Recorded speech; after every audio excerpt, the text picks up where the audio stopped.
High fibre protein and iron rich palak dal ಸಿಕ್ಕಾಬಟ್ಟೆ simple, ಹೆಲ್ತ್ಗೂ ಕೂಡ ತುಂಬ ಒಳ್ಳೆಯದು, ರುಚಿಗೂ ಟೇಸ್ಟಾಗಿರುತ್ತೆ. ಜೀರಾ ರೈಸು ಚಪಾತಿಗೆ ಒಳ್ಳೆ ಕಾಂಬಿನೇಷನ್ನ ನೀವು ಮಾಡ್ಕೋಬೋದು. ಮೊದಲನೇದಾಗಿ ನೀವು ತೊಗರಿಬೇಳೆನ ಚೆನ್ನಾಗಿ ತೊಳ್ಕೊಂಡು ಬಿಸಿ ನೀರಿಗೆ ಹಾಕಿ ಸ್ವಲ್ಪ ಅರಿಶಿನ ಹಾಕಿ ಚೆನ್ನಾಗಿ ಕುದಿಯೋಕ್ಕೆ ಬಿಡಿ.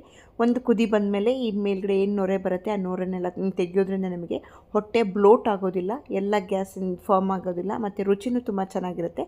ನಾನಿಲ್ಲಿ ಒಂದು 3 ಕಪ್ ತೊಗರಿಬೇಳೆಗೆ 1 ಕಪ್ ಹೆಸರುಬೇಳೆನ ಹಾಕ್ಕೊಂಡಿದ್ದೀನಿ.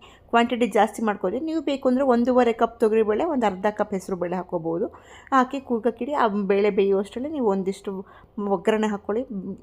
ಎಣ್ಣೆ, ಜೀರಿಗೆ, ಈರುಳ್ಳಿ, ಹಸಿರು ಮೆಣಸಿನ್ಕಾಯಿ, ಕರಿಬೇವು, ಟೊಮ್ಯಾಟೊ ಇಷ್ಟನ್ನು ಹಾಕ್ಕೊಂಡು ಚೆನ್ನಾಗಿ ಬಾಡಿಸ್ಕೊಂಡ್ಮೇಲೆ ಪಾಲಕ್ ಸೊಪ್ಪನ್ನ ಹಾಕಿ ಚೆನ್ನಾಗಿ ಬಾಡಿಸ್ಕೊಳ್ಳಿ. ನಾನಿಲ್ಲಿ ಒಂದು ಅರ್ಧ ಮುಕ್ಕಾಲು ಕಟ್ಟೆ ಹಾಕಿದ್ದೀನಿ, ಏಕೆಂದರೆ ಸೊಪ್ಪು ಬೆಂದ ಮೇಲೆ ತುಂಬ ಕಡಿಮೆ ಆಗಿಬಿಡುತ್ತೆ.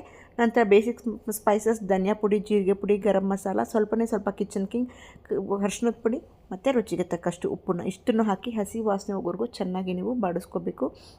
ನಂತರ ಇದಕ್ಕೆ ಬೇಯಿಸಿರುವಂಥ ಬೇಳೆನ ಹಾಕಿ ಒಂದು 5-10 ನಿಮಿಷ ಲೋ ಫ್ಲೇಮಲ್ಲಿ ಕುದಿಯೋಕ್ಕೆ ಬಿಟ್ಬಿಟ್ರೆ ಬಿಸಿ ಬಿಸಿಯಾದ ಪಾಲಕ್ ದಾಲ್ ಚೆನ್ನಾಗಿರುತ್ತೆ. ದಾಲ್ ಮತ್ತು ಜೀರಾ ರೈಸ್ಗೆ ಒಂದು ಒಳ್ಳೆ ಕಾಂಬಿನೇಷನ್ ಆಗಿರುತ್ತೆ. ಖಂಡಿತ ಟ್ರೈ ಮಾಡಿ ಇದನ್ನು.